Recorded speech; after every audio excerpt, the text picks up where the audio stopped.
What's up, guys? This is Mike the Detroit Borg with a look at the Samsung Galaxy S3. Now this is coming to the US through all the major carriers including Verizon, AT&T, Sprint, T-Mobile, and US Cellular. And those models will be sporting 4G and slightly different specs. But what we have here is the unlocked international version. Although this version here has been packaged for the US, so it does include a US wall adapter. Now taking a look around the box, you can see it's pretty standard fare. It's just a white clamshell box, and on the bottom is our sensitive information, which we're going to protect here, and we can see that it is made in Korea. On the back we have all our vital specs, including the fact that this is the 16 gig model, although this is available in 32 gigs as well. This is also available in two colors, marble white or pebble blue, and AT&T will begin in the version that is red. Now looking at the specs here, we have an HSPA Plus phone which will work with AT&T's 4G network, which is their HSPA Plus network in the US. This of course also works with Edge. We have a quad-core 1.4 gigahertz processor. This is the Exynos processor. Now when it comes to the US carriers, it will be going from a quad-core 1.4 to a dual-core 1.5 gigahertz processor, but will gain 2 gigs of RAM over the 1 gig of RAM in this version. This of course is capable of recording 1080p video and playback, has a 4.8-inch Super AMOLED screen, an 8-megapixel autofocusing camera with a 1.9 megapixel front-facing camera. We also have a 2100 milliamp battery, which is good for about 10 hours of talk time. And of course we have all of our logos and branding. Now enough with the outside of the box, let's take a look at the inside. So inside is our marble white Samsung Galaxy S3 with a little tab here to lift it out. Set that aside for just a moment. Now you can see the cradle inside actually has cutouts for the buttons to fit in. Here underneath is all of our accessories, including the literature here. So we have a quick start guide. So we have a quick start guide. We have it in Spanish, and we have a little flyer here again in Spanish. Also inside the box is our standard North American power adapter here, wrapped in plastic. Now with all the plastic off, we have the shiny black plastic Samsung wall adapter, which allows you to connect a USB cable to charge it. Speaking of the USB connector, here is the cable. Again, this is a micro USB connector to standard USB connector, USB 2.0. You can use this to charge or add data to your phone. We also have ear tips for the in-ear headphones, and the in-ear headphones are tucked right in here. So you can see Samsung branded in-ear headphones white. And you can see we have a remote control here with a microphone here. So you have a stop, play, answer, whatever button, and a volume up and down button. And we also have our Samsung 2100 milliamp battery, which contains the NFC technology. Now onto the phone itself, wrapped in plastic. Of course, the front has the Galaxy S3 branding, Super HD AMOLED display, Android quad-core CPU, Bluetooth, and NFC. Now let's go ahead and peel the plastic off, and on the back you can see it's just telling us how to remove the back cover to install the battery. So let's peel this off. We're just going to lift up the sides, peel this off. And now for the front, we have a little tab here. Now with the battery installed, let's take a look around the hardware. So we have our 8-megapixel autofocusing camera, which is capable of recording 1080p video. We also have our speaker and LED flash, Samsung branding on the center. We have our headphone jack at the top, along with a thumbnail for popping off the back panel, which we'll do in just a minute. We have a noise cancellation microphone at the top. Along the side, we have our sleep-wake power button. Along the bottom, we have another microphone. We also have a micro HDMI, or I'm sorry, micro USB connector, which also allows you to connect micro HDMI to connect this to a television or high-def television. Along the side, we have a volume rocker, and on the front, we have that 1.9 megapixel front-facing camera, as well as an ambient light sensor, a proximity sensor, and that earpiece. Now the camera here, it does keep track of your eye movements, so this will prevent the display from going to sleep. This is a Samsung exclusive. At the bottom we have a home button, along with some hidden controls here for Android, which we'll take a look at once we boot up the device. Also hidden is an LED indicator, which will light up once you have a notice. Now let's just peel off the back panel to take a look inside. So here you have our 2100 milliamp battery installed. Down here is our micro SIM card slot. So this is where you install your SIM. Now this is the same SIM also used in the iPhone 4, 4S, and the iPad. So that's the small SIM. We also have a micro SD card slot, so you can upgrade storage up to 32 gigs additional. Now the back cover, of course, is flimsy looking plastic, but once it's on the phone, it feels pretty solid. Now next up, let's go ahead and boot up the device for the first time.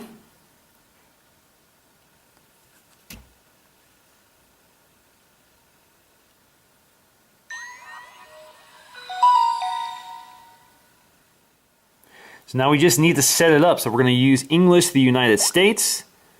We do not have a SIM card installed. We're going to skip that. And we're going to connect to my Wi-Fi network.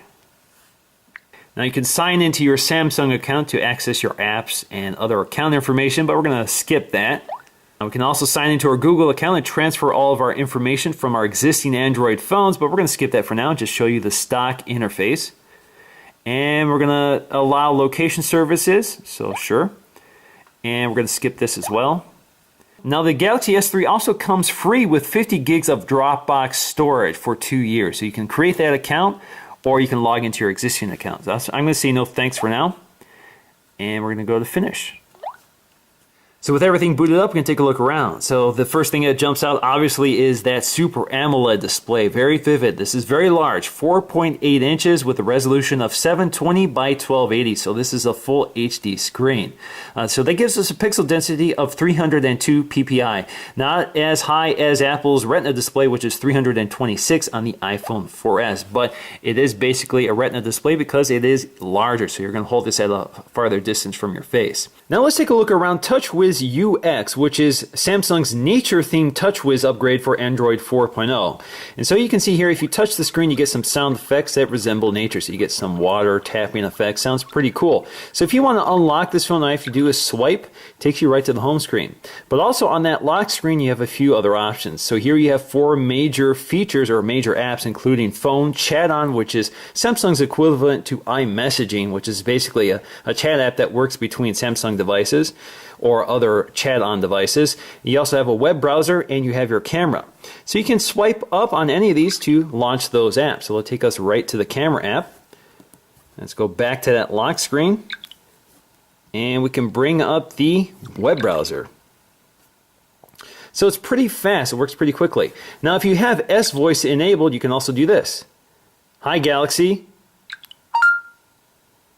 So I don't have to touch any buttons. Now we'll take a look at S Voice in just a few minutes. Another neat feature on the home screen are notices, which appear in these little bubbles. So this is a text message, and of course you can get notifications in the upper tray up here, or you can get them in these little badges. So if you just want to access them quickly, just swipe, and it'll take you right to them. Now taking a look at the physical buttons here, we have 2 capacitive buttons which are hidden until lit. So you can see we have our settings button on the left and our back button on the right, and the physical home button in the center. Now the physical home button has 2 functions here. Home, of course, will take you to the home screen, and tapping and holding it will give you the recent apps. So this allows you to launch apps or swipe them to close them. And of course it will take you to your task manager as well. Now taking a look around TouchWiz UX, they've given us 7 home screens with some preloaded widgets and apps. So here you can take a look at all of them just by pinching on them. Let's see, there we go. So you can see all the home screens and you can jump to any one of them. Or you can tap the home button to take you to the middle one.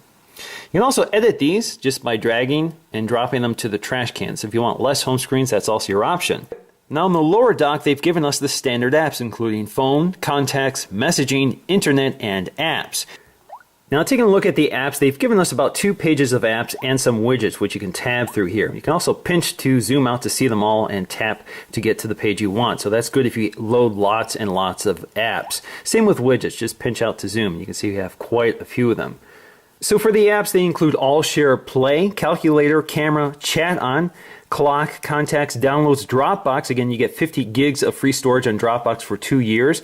Email, Flipboard, which is debuting with the Samsung Galaxy S3, FM Radio, Gallery app, Gaming Hub, which is a Samsung app, Gmail, Google+, Internet, which is the standard Android browser, Latitude, Maps, Messaging, Google Messenger. Oops, let's go back. More services, which are Samsung apps, music player, My Files. So if you load your SD card slot, that's how you navigate to the files on that SD card slot. Navigation, which is standard with Android devices. Phone, Places, Play Store. S-Memo, which is the app that allows you to do things like draw on them with a stylus. So for example, you can draw on it, or you can even record audio. So we have a little audio icon. Hey guys, this phone works pretty cool. Hey guys, this phone works pretty cool.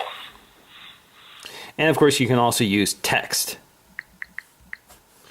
You also get S Planner, which is Samsung's calendar app, S Voice, which is the Siri-like voice control assistant, Samsung Apps, Google Search or the Google Apps button, Settings, Talk, which is Google Talk, Video Player, Voice Recorder, and YouTube. Now taking a look at the FM radio app, indeed there is an FM tuner in the Samsung Galaxy S3, so all I have to do is connect a pair of headphones, any pair of headphones, and that will act as the antenna. So here you can just tap on to turn on the FM tuner, and you can sort of dial around. So if you want to pick a station, let's see, 96.3, all you have to do is tap and hold the plus button, and you got a preset. You can also just tap left and right to jump to the next strongest signal. You can even record audio from the FM tuner with this record button, and you have your control here to stop, play, or pause. So let's stop it and play. Now taking a look around the 7 standard home screens, the first and last 2 are empty. The second one has an app for our network info. In this case, it's telling me I'm connected to AT&T. The third one has the Flip Forward widget, and we have some other apps here, including AllShare Play. Dropbox, again, you get 50 gigs of storage with the purchase of a Samsung Galaxy S3 for 2 years. Gallery app, our settings. Chat On, which is that iMessage-like app. Camera, Samsung Apps, Play Store. So on the 5th screen, we have our media widgets, including video and music. Now our video widget has some interesting features here. So if we play, this is a video I recorded on the Galaxy S3 itself. So again, this is 1080p, 30 frames per second, looks excellent, but there's some other features here that are pretty cool.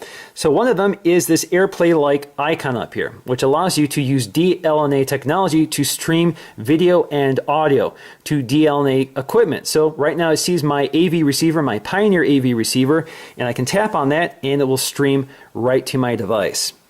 Also, you can pop out the video and allow yourself to continue watching it while you do other things. So for example, I can also move this around. I can go ahead and browse the web. I can go to my home screen and that sort of thing. So that works pretty cool. This also works with audio. Just tap the icon, reads my VSX1021K player, and I can refresh it to see if there are any other devices, or I can tap it to stream. It works pretty flawlessly and pretty quickly. Now if you want to add any of these apps to the home screen, all you have to do is tap and hold and drag them. And one of the cool things is the ability to use gesturing to motion around. So you can drag this around to other home screens just by rotating the phone left and right. Now in the upper part of the screen, we have our notification badges on the left, so you can see I have some Gmail messages. On the right, we have our clock, battery indicator, and network indicator. So if you swipe down, you get your notices, and you can clear them by tapping clear, and you can tap them to jump right to them. So if I had several of them, I can scroll through them all. We have our toggles for turning certain functions on and off, so Wi-Fi, GPS, mute, screen rotation, power saving mode, notifications, mobile data, Bluetooth driving mode, and sync, which is Google Sync. So under settings, there are quite a few things interesting to take a look at. And if we go to more settings, we can take a look at some of the NFC technology built in. So NFC allows you to exchange information between devices. So this is great for mobile payments and that sort of thing. So you have NFC, which I've turned on, which will allow you to use Android Beam, which allows you to transmit app content to other devices via NFC, which is that technology built into the battery. So all you have to do is hold phones close together and it will be able to transmit data. S-Beam allows you to transmit data between Samsung NFC devices. So you can, for example, share video and music or photo files. Wi-Fi Direct is also technology that's not NFC, but allows you to use Wi-Fi to directly connect to a device without a wireless access point. Now we also have an LED indicator here which you can control, so you can either allow it to show you the charging status, show you the low battery, or tell you when you have a missed event. So again, that's that little LED indicator in the upper left corner. Motion is also a neat set of features here. So you have motion activations and you have hand motions. So motion activations include things like turning the phone over to mute a phone call. You can also do things like picking up the phone, and if you have notifications waiting, it will vibrate for you to let you know. Tilt to zoom, again, I've demonstrated before. If you hold 2 points on the screen and tilt, it will zoom in for you. Pan to move an icon. So again, if you hold an icon and move it left and right, it will reposition for you. and pan to browse images. So if you're looking at an image, you pinch into zoom, hold the center of the image, and tilt left, right, up, and down. It will pan for you. Again, it's using the accelerometer. Shake to update. So if you shake the device, it will update your notices. Turn over to mute and pause. Now, a really neat feature here is the ability to do a screen capture just by swiping your hand across the screen. So let's do that. There you go. Now the hallmark feature for the S3 is S-Voice, which is basically a Siri competitor. Now in order to invoke S-Voice, you can either tap on the app or double tap the home button. What's the weather like today? Partly sunny and nice today. The current temperature is 83 degrees. Make an appointment to watch the WWDC conference this Monday at 1 p.m. Here are the conflicts. Okay, here's your appointment. Would you like me to save it to your calendar? Yes. Great, I'm saving this appointment now. Okay, I saved it to your calendar. Now instead of pressing that button, you can also say, "Hi Galaxy." Post to Twitter. What would you like to say? Hello from my Samsung Galaxy S3, period. Say update, cancel, or speak something new. Cancel. Okay, cancelled. Now there are a few things you can't do like you can do with Siri, such as email, but you can set things like appointments, you can call, you can play music, you can do web searches, you can even ask questions like, when was the United States founded?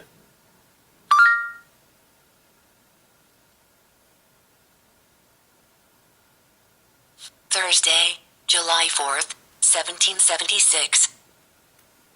So it has a search engine that will actually give you results instead of just a search hit. You can also do math. What's 235 plus 86?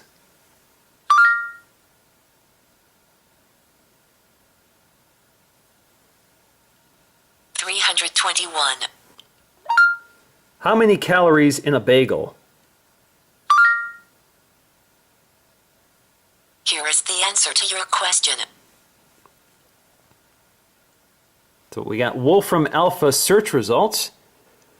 And you can do other things like turn Bluetooth off. Bluetooth off. And you can also turn Wi-Fi off, but of course, S-Voice will not work if you do that. Launch YouTube. Opening YouTube.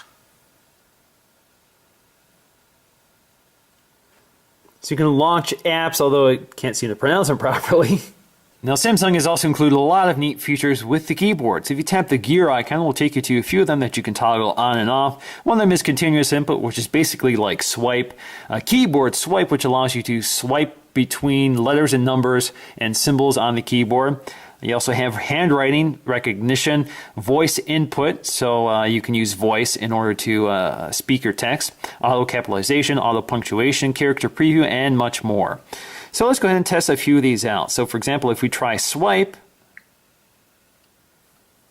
so we got Apple, let's do Android. Works pretty good. Now we can also swipe between keyboards here, so that's a quick way of getting to numbers and symbols. Now the key to the left of the spacebar has several functions, so if you tap and hold it, it will allow you to select between them. So either you have your microphone, you have your handwriting tool, you have the paste tool, or you have your settings tool. So for example, if you go to our microphone here, we can talk.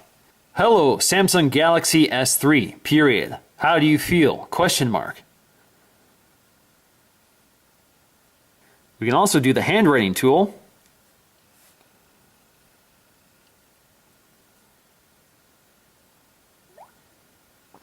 Now you can also go to your clipboard, so anything you've pasted to your clipboard, just tap on it, and it goes to your body of your text. Now taking a look at our very full-featured camera app, again we have an 8-megapixel autofocusing camera with a Sony sensor that's just like the iPhone 4S sensor, although there are different optics and different software on the iPhone. So on the left corner, or on the left side, we have our controls. And on the right side, we have our standard function. So we have our camera, release shutter. We can also swipe between camera mode and video mode, and you can jump to the gallery.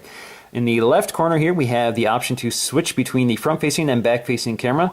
We have our flash auto on and off. We have our shooting mode, single shot, burst shot, HDR, which is very cool, smile shot, beauty, panorama, cartoon, share shot, and buddy photo share, which is kind of cool because it uses face detection to determine who is in the shot and shares that photo with them. Now we also have autofocus, macro, or face detection, and if we go to the gear icon, we have additional settings, including editing, self-portraits, flash, shooting mode, scene mode, exposure value. So if you tap the exposure value, you can cycle between that using a slider. Timer, effects. So you have quite a few effects here. Resolution. So again, we have 8 megapixels, but you can lower that if you want. White balance. We have our white balance control here. ISO. So you can cycle between a few ISOs, auto all the way up to 800. Metering. So we have center weighted, spot, or matrix. Outdoor visibility. Anti-shake, and auto contrast. You can also turn guidelines on and off. You can change the image quality to superfine, fine, or normal. You can turn GPS tags on and off, and we can reset everything if we want to get back to the default configuration. Now you can also change what's in this left corner. So if you want additional options, all you have to do is tap and hold it, and it gives you the rest of them. So for example, if I want, let's say, exposure value, I want that always visible here. Just tap and drag that to that box and it'll bump the other one out, and that's your standard layout now. Now looking at video, we have several options here as well, including the option to film with either the front facing or back facing camera. You tap this, it'll give you some other options, so you can do normal or limit for MMS, so that limits the quality for messaging. And we have our flash on or off. And we have our gear icon here for additional settings. So you can do self-recording, flash, recording mode. So if you tap recording mode, normal, limit for MMS, same thing, that's in the left corner. Exposure value, so here you can control your exposure. We also have a timer, effects, so we can do negative, black and white, sepia, resolution. We can lower it from 1080p to as low as 320 by 240, white balance, outdoor visibility, anti-shake, which basically zooms in. So if you tap it on, you can see it zooms in and basically will crop out part of the image in order to stabilize it. Video quality, super fine, fine or normal. And you can reset it back to normal if you want to go back to the default settings. Now, in terms of photo quality, this is definitely one of the best cameras I've used on a phone. This is right up there with the iPhone 4S. So you get excellent color reproduction, a lot of detail. You can really zoom in on the photos and see just about everything. So you can get pretty good results in either low light or excellent lighting condition. Video performance is also superb. So it's right up there again with the iPhone 4S, both an 8 megapixel camera. Looks pretty good. Again, 1080p, 30 frames per second. So color is very sharp. The balance, the contrast looks very good. Color reproduction is very good, so you can see a lot of detail. Definitely right up there with some of the best smartphone cameras. Now, comparing form factors, you can see that the iPhone 4S here is quite a bit smaller than the Galaxy S3. Obviously, we have a 4.8-inch screen versus a 3.5-inch screen. We have a Retina display with a 326 ppi versus the 302 ppi on the Galaxy S3. So both are excellent screens. This is LCD, this is OLED. So very different technologies there. So this has excellent contrast ratio, but it does have pretty exaggerated colors, and it doesn't quite have the it doesn't quite have the bright white color of an LCD screen like the iPhone 4S or the HTC One X. But definitely a superb looking screen. I definitely really like it. Now, in terms of performance, this is definitely a smooth phone. There is nothing that phases this. So we can go to a web page, zoom in quickly, scroll through a page really quickly. We can zoom out and pan through several pages. The UI itself is smooth, so we can swipe between pages, launch apps, launch widgets. Everything is very smooth and quick. That quad-core Exynos processor is definitely a powerhouse in this device. It can really keep up with Android.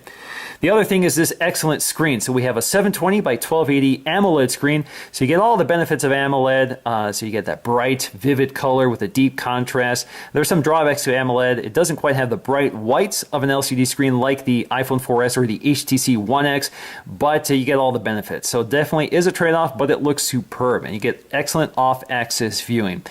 This is definitely one of the best looking displays I've ever used. I'm definitely a big fan of it. Our pixel density is 306 ppi. It's not quite up to the iPhone's 326 ppi, but because this screen is so much larger at 4.8 inches versus 3.5 inches, you're going to be holding this from a greater distance. So it's going to be Retina display no matter what you do. So quality is definitely good, and that makes text look superb. So you can really zoom in on here and see very small text render quite well. So even though you're probably not going to read with the device this close to your level, you can still read it. And of course you can zoom in to look a little better.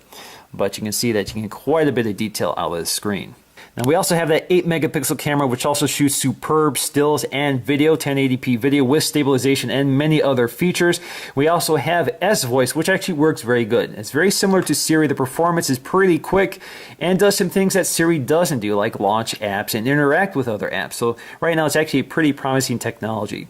And combine this with a very thin and lightweight form factor, and you have a phone that's definitely top of the crop. Now, there is one complaint I have, but that's the complaint I have about all large phones, and that's the fact that they're not very one-handed. So you can't really hold this securely in one hand and still be able to access it all. So you kind of have to scooch the phone down in order to access all parts of it. So that's a drawback of all large phones. But certainly that large screen is definitely nice to have. So that's going to do for me, guys. Thanks for watching, and I'll see you again in the next video.